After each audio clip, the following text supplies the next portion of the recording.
Oke, langsung saja. Di sini saya yang bernama Daniel Bangun. Jadi di sini saya akan membacakan hasil resume kuliah umum Artificial Intelligence yang lalu, yaitu oleh narasumbernya itu adalah Dr. Thomas Anung Basuki. Nah, dengan topik itu riset ilmu komputer. Nah, jadi di sini itu pada riset ilmu komputer tujuannya itu adalah untuk mencari solusi. Nah, jadi di sini itu untuk risetnya itu udah pastilah ya, untuk tujuan itulah mencari solusi atas masalah yang akan diangkat gitu. Kemudian internalnya itu mencari solusi untuk masalah yang tadi, masalah ilkom ini ialah ilmu komputer. Kemudian eksternal yaitu computer science as a service, yang dimana diharapkan ilmu komputer ini bisa diharapkan sebagai service kepada user yang memakainya nanti. Kemudian hybridnya itu ialah dalam proses pencarian solusi untuk masalah eksternal sekaligus memperbaiki pendekatan ilkom yang dipakai. Kemudian untuk risetnya sendiri itu biasanya lebih sulit mendefinisikan masalah. Nah, karena lebih sulit mendefinisikan masalah, biasanya itu studi literatur seringkali dilakukan sebelum mendefinisikan masalahnya. Kemudian yang ketiga itu lebih bersifat independen. Kemudian solusi yang ditawarkan itu biasanya berupa algoritma ataupun metode. Dan yang terakhir itu adalah verifikasinya itu biasanya berupa formal, testing, dan benchmarking. Nah, ada tambahan lagi ya, dimana untuk solusinya itu biasanya untuk pada tingkat S2 biasanya berupa program. Nah, di sini tuh juga Bapak itu kemarin ada bilang beberapa keyword, yaitu yang saya ingat itu ialah kenalilah apa kekuatanmu. Dimana kita di sini Bapak itu berkata terlebih dahulu itu kita harus tahu apa yang memang kita pahami dalam bidangnya tersebut. Jangan asal-asal aja. Nah, itulah keyword yang dibilang Bapak itu kemarin pada kuliah umumnya. Kemudian di sini tuh pada riset eksternal ilkom. Nah, di sini tuh biasanya masalah sudah terdefinisi, yaitu dimana challenge-nya itu untuk menerjemahkannya ke dalam ilmu komputer. Nah, kemudian itu yang kedua itu adalah domain engineering, yaitu kolaborasi dengan peneliti dari domain lain, yang artinya itu tidak independen. Misalnya kolaborasi ini itu dengan mengangkat topik yang berbeda, di mana membutuhkan researcher dari peneliti dari yang domain yang berbeda selain daripada ilmu komputer. Kemudian itu algoritma hanya menjadi alat bantu untuk memecahkan masalah. Kemudian verifikasi itu berupa dengan data. Dan yang terakhir itu adalah lebih banyak peluang publikasinya. Nah, ini adalah riset ilmu komputer yang kurang lebih dijelaskan oleh Pak Anung Basuki pada kuliah umum yang lalu. Kemudian Bapak itu ada sharing mengenai formal method, di mana yang pertama itu ialah model checking interface design to reduce user errors.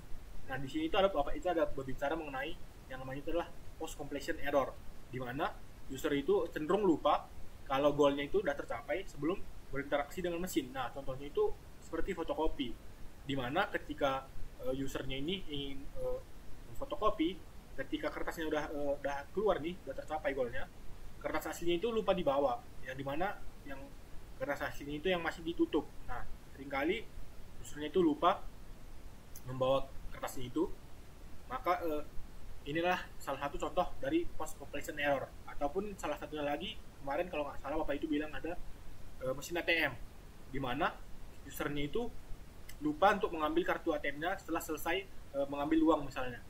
Nah, lanjut lagi, yang kedua itu adalah model checking user behavior using interacting component. Nah, di sini itu adalah Bapak itu ada berbicara mengenai formal aspect of computing. Di sini tuh mereka Bapak itu membuat sebuah penelitian, sebuah jurnal dengan bantuan oleh bahasa baru yaitu Maude. Nah, kemudian itu ada lagi yang namanya translating Scholastic CLS into Maude. Nah, di sini tuh Pak Anung ini melakukan pengembangan CLS menjadi metode komputasi yang baru. Nah, jadi komputasi itu dilakukan untuk model komputasi. Kemudian ada formal method for biological system. Nah, di sini tuh untuk sistem biologinya itu masih dalam level seluler. Nah, lanjut lagi yang ketiga itu ada modeling cell cycle using different levels of different station. Nah, pada tahap ini tuh Pak Anung ini ada berbicara mengenai bekerja sama dengan seorang researcher asal Brazil dan mengangkat topik yaitu pembelahan sel. Jadi di sini itu mereka itu membuat sebuah penelitian mengenai pembelahan sel. Nah, kemudian dengan bantuan oleh researcher asal Brazil ini yang ahli akan OpenCL, mereka itu memvisualisasikannya dengan OpenCL dengan menjadi sebuah representasi akan pembelahan sel tersebut. Kemudian lanjut itu ada modeling the dynamic of an Aedes albopictus population. Nah, di sini itu selanjutnya Pak Anung ini mereka mengembangkan CLS itu dengan topik yang baru, yaitu populasi, di mana topiknya itu adalah populasi Aedes albopictus. Nah, dengan pemodelan level populasi dengan bantuan researchers dalam mendapatkan datanya, kurang lebih seperti itu. Lanjut lagi itu transformation of UML 2.0. Nah, di sini Pak Anung itu katanya udah balik ke Indonesia dan menjadi pengajar di Telkom. Nah, jadi di sini Bapak itu membimbing mahasiswa untuk mengaplikasikan formal method untuk UML 2.0 diagram sequence menjadi sesuatu yang bisa diverifikasi. Nah, di sini itu untuk verifikasinya mereka menggunakan yang namanya PetriNets. Nah, dan itu ada topik NLP, yaitu Natural Language Processing. Yaitu di sini Pak Anung ini membuktikan intuisi bahasa Indonesia dengan bahasa Malaysia. Nah, untuk contohnya itu Bapak itu kemarin ada bilang Ibu pejabat polis daerah Miri.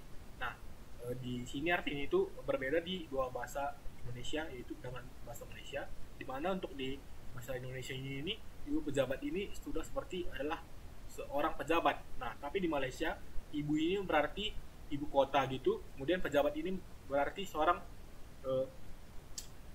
wanita kalau nggak salah kemarin. Jadi di sini artinya itu udah berbeda dari dua bahasa tersebut. Nah, kemudian di sini Bapak itu membuat sebuah mengembangkan sebuah bahasa ini tadi dibuat oleh Bapak itulah dengan bahasa menggunakan Python. Nah, di sini Bapak Anung itu menganalisis makna daripada kata-kata yang sama antara dua bahasa tersebut. Nah, Bapak ini jadi menganalisis kata-katanya. Lanjut itu ke AI, Bio Inspired Technique.